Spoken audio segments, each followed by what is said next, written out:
Jai Shri Ram. This is day 3 of Valmiki Ramayana for Kids by Pranav Shankar.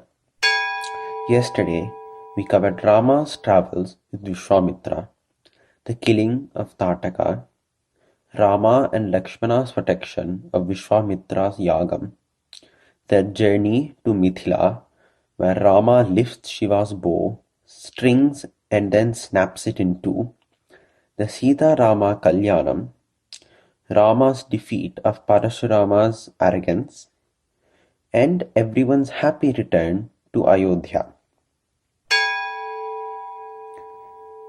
Ayodhya Kandam. Dasharatha, seeing his own aging, desired to install Rama as the Yuvaraja, or heir to the throne. He invited all the rulers in his kingdom and consulted them in this regard. Everyone saw in Rama the qualities necessary for a king and approved Dasharatha's desire. Dasharatha did not want to wait even a day longer and decided to coronate Rama as Yuvaraja the very next day. He asked Vasishtha, his guru, to make all the arrangements for the celebration. Dasharatha called Rama to his chamber and informed him of his decision to anoint him as the Yuvaraja and gave Rama important advice on ruling the kingdom. Kosala blessed Rama when he told her the good news. Vasishtha gave Diksha or orders to Rama and Sita, and they began their Upavasa Vrata, fasting discipline, the previous night. The whole city was decorated with colors and festoons.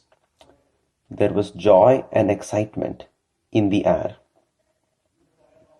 Manthara, a servant maid of Kaikeyi, went up the terrace of her apartments to survey the happenings in the streets of Ayodhya. She saw the festivity everywhere and came to know that Rama was being installed as Yuvaraja.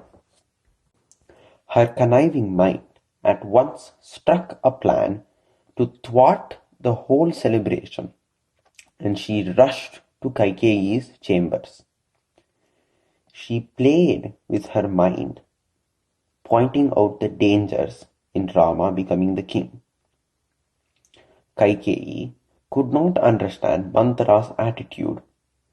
Instead, she offered Manthara precious gifts, expressing her joy in Rama becoming the king.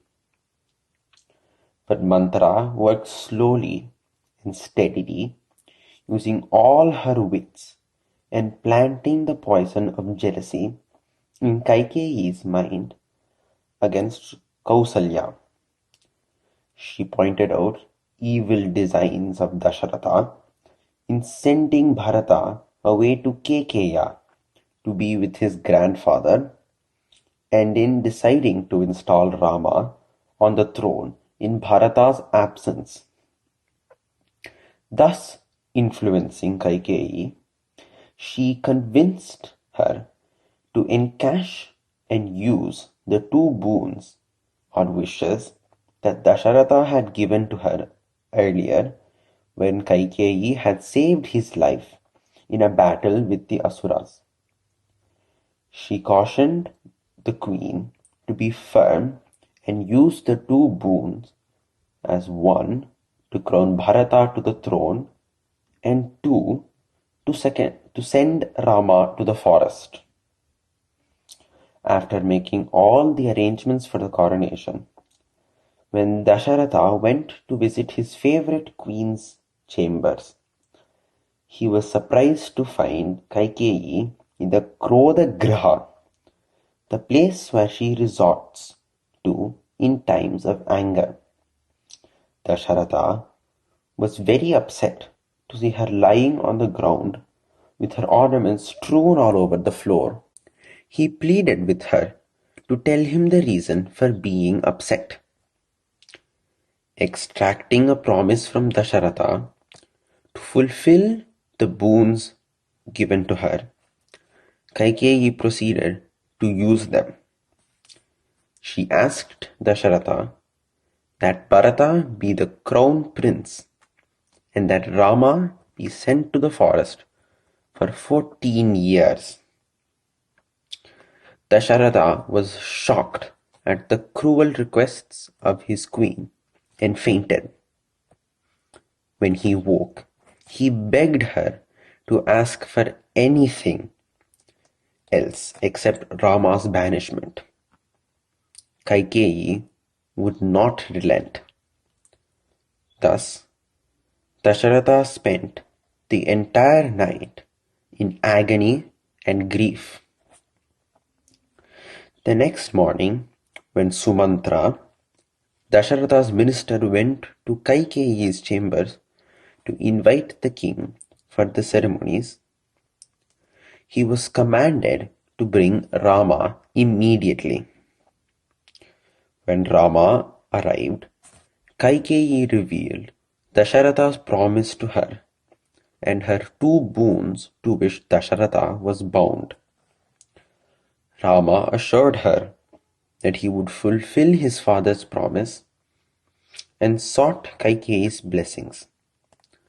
Even though he did not want to leave his grieving father, bound by his duty to fulfill his father's promise, Rama left Kaikeyi's palace to take leave of his mother Kausalya.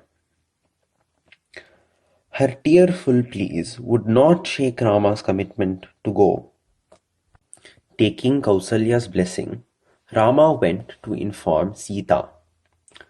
As a true pativrata or wife, Sita decided to go to the forest with Rama. Rama could not dissuade the persistent Lakshmana, who also chose to accompany them. The whole city was grief-stricken at the turn of events. It was a painful farewell at the palace. Standing at the doorway, the heartbroken, sobbing Dasharatha watched Rama as far as his eyes could see. Seeing the banner of the chariot of Rama receding, grief-stricken, he fell unconscious. Kausalya ran behind the chariot like a cow separated from its calf. The people of Ayodhya followed the chariot driven by Sumantra, pleading with him to go slowly so that they could accompany their prince.